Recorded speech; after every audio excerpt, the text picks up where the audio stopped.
안녕하세요. 얼마 전 개념 없는 신우와 영 끄는 30대 여성입니다. 이렇게 사연을 쓰게 된 건 신우가 듣고 반성 좀 했으면 하는 마음에서 저와 남편은 시부모님의 소개로 만난 사이입니다. 말 그대로 저와 남편의 만남을 어머님께서 주선하셨거든요.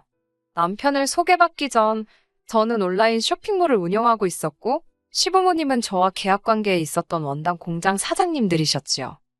일을 하다 보면 나이나 성별과 상관없이 정말 별의별 사람을 다 겪게 되는데 시부모님은 다르셨습니다. 일단 기본적인 매너가 좋으셨던 건 물론이고 작은 약속도 칼같이 지켜주셨어요. 사실 대부분 공장 사장님들은 나이가 못해도 40, 50대였고 반면에 저는 20대 후반에 불과했으니 상대 쪽에서 저를 동등한 비즈니스 파트너가 아닌 풋내기라고 해야 하나? 한마디로 저를 만만하게 보는 일이 일쑤였거든요. 하지만 시부모님께선 말 한마디를 하시더라도 저에게 꼭 존댓말을 해주셨고 저를 사장 대 사장으로 대해주시는 게 느껴졌어요. 그날은 단가 조정부터 여러 가지로 이야기할 것들이 좀 있어서 아버님 어머님이 제 사무실에 찾아오셨습니다. 대화가 오가던 중 아버님께서 급한 전화가 걸려왔다며 양해를 구하시곤 자리를 비우셨지요. 어머님과 단둘이 남게 되자 저희는 어색한 분위기도 이겨낼 겸 이런저런 대화를 주고받기 시작했습니다. 그러다 어머님께서 먼저 저에게 애인이 있는지 물어보시더군요. 제가 없다고 하니 어머님께선 그게 정말이냐, 너무 괜찮은 아가씨라 누가 데려가도 진작에 누가 데려가지 않았을까 생각했다며. 그럼 이참에 당신 아들을 한번 만나보랍니다. 당신 아들이 정말 잘생겼고 회사도 좋은 데를 다닌다며. 솔직히 같이 일하는 사람들과 사적으로 얽히는 건 내키지가 않았기에 거절하려고 했어요. 하지만 한편으로는 이렇게 좋은 분들 밑에서 자란 남자라면 정말 괜찮은 사람이지 않을까 그런 생각이 들었지요. 저는 잠깐의 고민 끝에 그러면 한번 만나볼까요? 라고 장난처럼 대답했습니다. 그러자 어머님께선 기다렸다는 듯이 어딘가로 전화를 걸어 약속을 잡으셨고 그게 바로 남편과 저희 시작이었어요.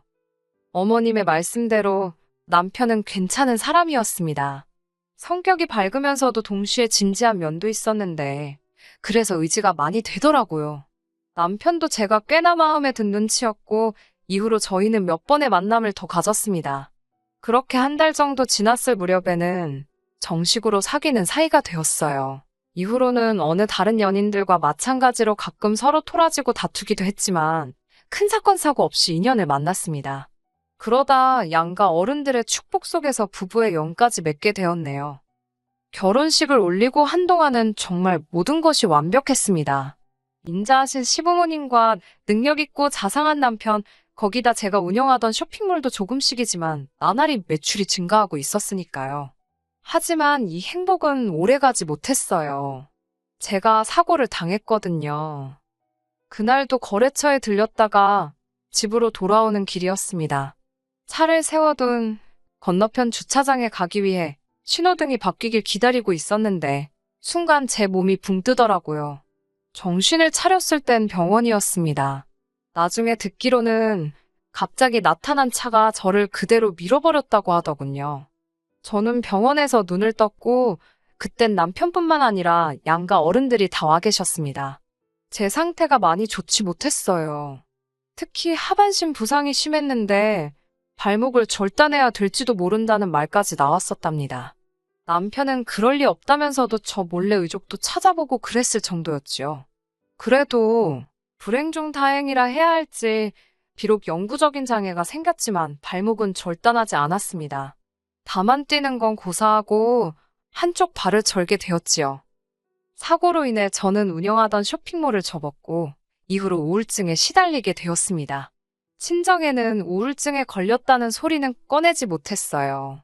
친정부모님께선 치매에 걸린 친할머니의 병수발을 들고 계셨던 데다가 하나뿐인 딸이 장애가 생겼다는 사실에 무척 힘들어하셨거든요. 그런 친정부모님께 더 큰 근심을 안겨드릴 순 없었네요. 시부모님께서는 이런 제 상태를 너무나 안타까워하셨어요. 그러다 하루는 저에게 조심스레 합가를 제안하시더군요. 시집살이를 시키겠다는 게 아니라 그래도 오가는 사람이 많은 곳에서 사는 게 덜 심심하고 덜 외롭지 않겠냐는 말씀이셨지요. 다른 사람들은 어떻게 받아들였을지 모르지만 제게는 제법 솔깃하게 들렸습니다. 어머님 아버님께서 저희한테 생활비를 바라는 것도 아니셨고 그렇다고 저더러 살림을 하란 것도 아니었어요. 살림은 도우미 이모님이 오셨고 남편이나 시부모님 모두 식사 대부분을 밖에서 해결했으니까요. 굳이 신경이 쓰인다면 신우의 존재였는데 사실 합가를 하기 전까지는 신우랑 크게 부딪히는 일이 없었기 때문에 그때만 하더라도 신우의 존재는 중요한 사항이 아니었습니다.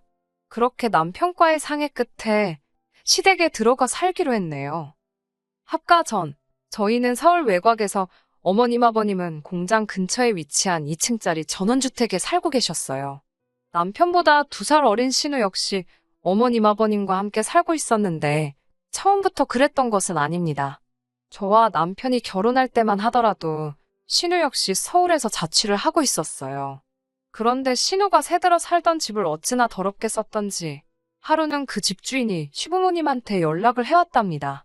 와서 당신 딸이 어떻게 해놓고 사는지 한번 직접 보라면서요. 평생 남에게 피해주는 걸 죄라고 생각하시던 어머님 아버님께서는 이게 다 무슨 소린가 싶어 그 길로 신우가 자취하는 방에 찾아갔다가 기절하시는 줄 알았답니다. 남편도 같이 갔었는데 표현하기를 쓰레기장도 그런 쓰레기장이 없었다대요. 어디서 잠을 잤을까 싶을 정도로 방 안에는 어마어마한 쓰레기가 들어차 있었고 싱크대에 쌓여있던 상한 음식에서는 구더기가 보일 정도였다고요. 결국 어머님께서 그 집 청소비 다 물어주시고 그 길로 신우를 끌고 오다시피 해서 지금까지 옆에 끼고 살고 계셨지요. 그런 신우와 저는 같이 살기 시작하고 얼마 지나지 않아서부터 부딪히기 시작했습니다. 비록 저에게 집안일을 하라고 시키는 사람은 없었지만 그래도 남편은 물론이고 어머님 아버님도 매일같이 출퇴근을 하시는데 혼자 집에서 아무것도 안 하고 있는 건 말이 안 된다 싶었지요. 이모님이 오시는 건 오시는 거고 저도 저 나름대로 조금씩 집 정리도 하고 그랬습니다. 제가 원해서 하는 집안일이다 보니 신우가 도와주길 바라고 그런 것도 전혀 없었어요. 그런데 하루는 신우가 대변이 묻은 듯한 속옷을 빨래통에 던져놨더라고요. 아무리 제가 내켜서 하는 집안일이어도 막말로 똥 묻은 신우 속옷을 빨고 싶었겠어요? 손도 대기 싫었지요. 그렇다고 그냥 두자니 제 속옷이 아니어도 이모님 보기 부끄럽고 참고로 저희 시부모님도 속옷 빨래는 직접 하십니다. 제가 신우에게 문자로 속옷은 이렇게 내놓지 말고 샤워하고 그럴 때 직접 빨라고 했어요. 그러자 신우가 바로 답장이 오더라고요. 더러워서 만지기 싫답니다. 아니 자기도 더러워서 자기 속옷이 만지기 싫으면 남인저나 이모님은 어떻겠어요? 말이 안 통하는구나 싶어서 비닐 장갑 낀 손으로 그 속옷 그대로 집어다 신우 방에 다시 가져다 뒀습니다. 자기 눈으로 보면 부끄러운 줄 알겠지. 그런데 이게 웬걸요. 이튿날 그 속옷이 그대로 또 빨래통에 나와 있었는데 아주 대자로 펼쳐놨더라니까요. 제가 결국 그대로 사진 찍어서 남편한테 보냈습니다. 그러자 남편이 신우 빨래는 아무것도 하지 말라대요. 그래서 안 하고 저희 빨래랑 시부모님 빨래만 했어요. 그랬더니 세상에 2주가 지나가도록 그 속옷이 그대로 있더라고요. 이 일이 있은 이후로 신우는 걸핏하면 저에게 심술을 부리기 시작했습니다. 한 번은 신우가 자기가 키우던 강아지가 싼 똥을 이불 빨래에 던져놓은 적도 있었어요. 신우는 자기가 던져놓은 게 아니고 강아지가 그 이불 위에서 싼 거라고 했지만 이미 세탁기에 들어가 있던 빨래 위로 강아지가 어떻게 똥을 싸요? 심지어 통돌이 세탁기라 강아지가 무슨 첨프라도 해서 들어갔다는 건지 말도 안 되는 소리였지요. 이야기하는 김에 하는 거지만 거짓말도 어느 정도 머리가 돌아가는 사람이 해야지. 왜 저러나 싶을 정도로 한심한 거짓말만 해대더라니까요. 하지만 이런 신우의 심술 때문에 제가 신우를 안 보고 살겠다고 한 건 아니에요. 사실 이런 심술들은 너무 유치해서 상대할 가치도 느끼지 못했습니다. 순간순간 화는 났어도 거기까지였어요. 말이 나와서 말이지만 신우 주변 사람들은 신우의 실체를 몰랐을 거예요. 밖에 나갈 땐 진짜 멀쩡한 사람처럼 번지르르하게 차려입고 나갔으니까요. 거기까지는 뭐 솔직히 제가 뭐라고 하지도 않았어요. 다 큰 성인이 이렇게 살든 저렇게 살든 저한테 피해만 안 주면 된다라는 심정으로 포기한 상태이기도 했고요. 한편 어머님 아버님도 신우 상태에 대해서 문제점을 느끼셨는지 도우미 이모님과 저에게 부탁을 하시더라고요. 신우에 관한 것, 예를 들어서 신우 옷 빨래라던가 신우가 먹고 난 식기들을 치우는 것, 그리고 신우방 청소 같은 건 절대로 해주지 말라고요. 특히 저에게는 만약에 신우방에서 썩은 내가 나서 괴롭더라도 절대 먼저 치워주지 말라셨습니다. 신우도 좋은 남자 만나서 시집가고 해야 되는데 저 지경이면 누가 좋다고 하겠냐고요. 그래도 최소한 시부모님께서 문제를 인지하고 계시니 참 다행이다 싶었습니다. 그리고 저야 당연히 어머님 아버님이 하라는 대로 했지요. 제가 무슨 집안일 못해서 한장한 귀신이 붙은 것도 아니고 그렇다고 신우랑 사이가 좋았던 것도 아닌데 굳이 해주지 말라는 걸 찾아가며 해줄 이유가 없었으니까요. 그러자 신우가 처음엔 도우미 이모님한테 아주 야단이더라고요. 아줌마가 뭔데 집안일을 입맛대로 하냐, 내가 주인집 딸인 거 안 보이냐 이런 식으로요. 이모님은 신우의 폭언을 그대로 녹음해서 어머님 아버님께 들려드렸고 어머님 아버님께선 그 이모님께 얼마나 미안해 하시던지 그 일로 인해 시부모님께선 신우에게 주던 용돈을 아예 끊어버리셨습니다. 필요하면 네가 나가서 일해서 벌어 쓰라고요. 그러자 신우는 이 모든 게 저 때문이라며 또 다시 저한테 화풀이를 하기 시작하더군요. 왜 다른 사람들 옷은 다 빨아주면서 자기 건 손도 안 대냐? 왜 자기가 쓰는 화장실은 청소를 안 하냐? 저는 신우에게 제가 하고 싶으면 하는 거고 안 하고 싶으면 안 하는 거다. 내가 아가씨 몸종도 아니고 왜 아가씨가 어지른 걸 내가 하냐? 아가씨가 알아서 하라고 받아쳤어요. 그러자 신우가 저더러 이제서야 본색을 드러낸다며 별의별 말 같지도 않은 소리를 하는데 솔직히 상대도 안 해줬습니다. 신우도 제가 자기를 상대해주지 않으니까 어지간히도 약이 올랐던 모양이에요. 자기 말을 들어주는 사람이 없어서 더 그랬을 수도 있어요. 그렇다고 해도 남의 물건에 함부로 손을 대서는 안 되잖아요. 그건 어린 아이들도 아는 거 아닌가요? 사실 신우가 예전에도 몇 번 제 옷을 몰래 훔쳐 입고 그랬던 건 진작에 알고 있었어요. 그냥 얌전히 입었으면 저도 말을 안 해요. 마음대로 말도 없이 가져다 입고 그래놓고 돌려주지도 않고 나중에 보면 자기 옷장에 처박아 놓기도 하고 심지어 어디서 사온 옷처럼 쇼핑백에 넣어서 자기 방에 숨겨두기도 하고 별의별 일이 다 있었는데 그럴 때마다 어머님이나 남편이 미안하다 하고 돈으로 물어주기도 하고 새 옷으로 사주기도 하고 그랬습니다. 두 사람이 따로 신우를 불러서 몇 번 뭐라고 한 것도 알고 있어요. 하지만 솔직히 어머님이나 남편 입장에서 번번이 신우의 못난 모습을 저에게 보여주는 게 솔직히 마음이 좋지는 않았겠지요. 고슴도치도 자기 새끼는 이쁜 법이라잖아요. 그래서 가능하면 저도 신우가 잘못한 걸 시시콜콜 전부 다 어머님 아버님께 말씀드리지는 않았어요. 그런데 이번만큼은 도저히 그냥 넘어갈 수가 없었습니다. 저에게는 아끼는 구두 하나가 있어요. 제가 남편과 결혼식을 올릴 때 신었던 구두인데 친정아버지가 직접 가서 사다 주신 거예요. 아버지 말씀이 시집가는 딸 꽃길만 걸으라는 뜻으로 꼭 직접 사주고 싶으셨대요. 회사 여직원들한테 물어물어 샀다면서 평소에 그 무뚝뚝하신 아버지가 선물해 주신 정말 뜻깊은 구두지요. 제 발목이 이렇게 된 이후로는 한 번도 신지 못했지만 그래서 더 의미 있는 구두라고 할까요? 그런데 언젠가 제멋대로 저희 방에 들어온 신우가 그 구두를 봤습니다. 제가 일부러 그 구두는 잘 보이는 곳에다 장식해 두었는데 그게 제 잘못이라면 잘못이겠네요. 신우가 구두를 누가 방에다 두냐면서 제 위생 개념이 엉망이라고 잔소리를 해대더라고요. 똥 묻은 개가 겨 묻은 개 나무란다더니 그러더니 하루는 저더러 그 구두를 빌려달랍니다. 소개팅 하는데 신고 나갈 게 없다고요. 그래서 저 구두는 안 된다고 그러지 말고 하나 사신던지 아니면 있는 구두 잘 닦아서 신으라 했습니다.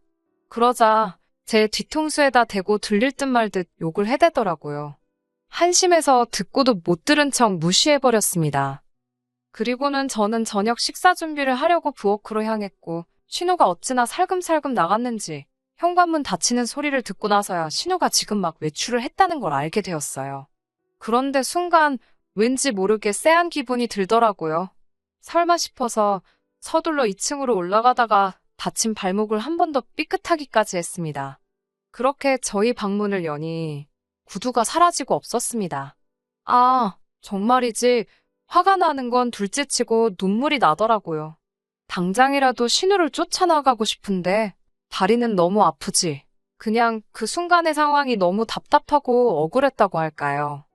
그렇게 2층 방에서 울고 있는데 퇴근한 남편이 들어오는 소리가 들렸습니다. 곧이어 남편이 저를 발견하고는 왜 그러냐고, 그리고는 벌겋게 부은 제 발목을 보더니 이게 다 무슨 일이냐며 놀라서 묻더라고요. 저는 비어있는 신발장을 가리키며 신우가 내 구두를 훔쳐 신고 나갔다고 그 소리를 하면서 또 엉엉 울었습니다. 그러자 남편이 바로 신우한테 전화를 걸어서 당장 들어오라고, 안 들어오면 너 오늘 내 손에 죽는다고 소리를 지르대요. 신우도 어쩌고저쩌고 악을 쓰는지 전화기 너머까지 신우의 목소리가 들렸지만 남편은 개의치 않고 가만 안 둔다고 그 신발 지금 당장 벗으라고 하더군요. 곧이어 어머님 아버님도 집에 오셨지만 신우는 기어이 12시가 다 되어서야 들어왔습니다. 저는 지칠 대로 지쳐 있었고 남편은 매우 화가 나 있었으며 어머님 아버님도 한숨만 내쉬고 계셨어요.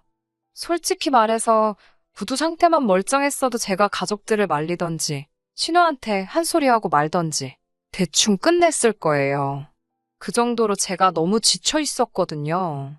그런데 현관에 선 신우의 발을 보니 일부러 진흙탕에 문지르기라도 한 듯이 구두 앞코가 다 시커멓게 변해 있더라고요. 그 구두를 보니 또 눈물이 나대요. 남편이 신우더러 장난하냐고, 새언니 구두는 왜 말도 없이 신고 나가서 이렇게 하고 들어오냐니까 신우가 이깟 구두가 뭔데 하루 종일 가족들이 자기를 귀찮게 하냐면서 냅다 구두를 벗더니 바닥에 후드려 치는 거예요. 정말 저게 미쳤나 싶을 정도로 아주 악을 쓰면서 말이지요. 그러더니 급기야 저를 노려보면서 제 다리를 비하하는 단어를 쓰면서 제가 순화해서 말하는 거지만 발목도 정상이 아닌 게 무슨 신지도 못할 구두를 가지고 울고 짜냐면서 쇼하지 말랍니다. 아, 정말이지. 제 마음 한구석에서 커다란 납덩이가 쿵하고 떨어지는 심정이었달까요. 그때는 벙쪄서 눈물도 안 나대요. 그때였습니다. 남편이 당장이라도 신우를 한 대 치기라도 할 기세로 손을 들어 올렸는데 남편보다 어머님이 빠르셨어요. 어머님께서 신우뺨을 냅다 갈기시더니 너 같은 걸 어디까지 받아줘야 하냐면서 소리를 지르셨습니다. 그리고는 신우더러 이 집에서 당장 나가라고 하시더군요. 그냥 좀 못난 딸인 줄 알고 품어줘야지, 잘 가르쳐야지 그렇게 생각하셨는데 이제 보니 못난 게 아니라 못돼 처먹었다면서. 그러더니 어머님이 제 앞에 무릎을 꿇으시곤 이게 다 당신과 아버님이 자식 교육을 똑바로 못 시켜 그렇다며 미안하다셨습니다. 그리고는 다시는 신우와 마주치는 일은 없게 해줄 테니 저더러 상처받지 말라시대요. 그리고 이튿날 어머님 아버님은 진짜로 사람을 불러서 신우 방을 비우셨습니다. 그리고는 신우에게 500만 원을 주시면서 이 돈으로 뭘 하든 네가 알아서 하라고, 대신 2번 다시 이 집에 들어와 살 생각은 하지 말라셨습니다. 그제서야 신우는 어머님께 죄송하다, 새언니만 예뻐해서 셈이 나서 그랬다며 어린아이 같은 변명을 늘어놓았지만 어머님께서는 완강하셨어요. 네 새언니가 용서해도 당신이 용서를 못한다며 제대로 반성하고 못돼 먹은 생활 습관도 싹 다 뜯어고치면 그때 이야기 하자시대요. 그렇게 신우는 결국 쫓겨났습니다.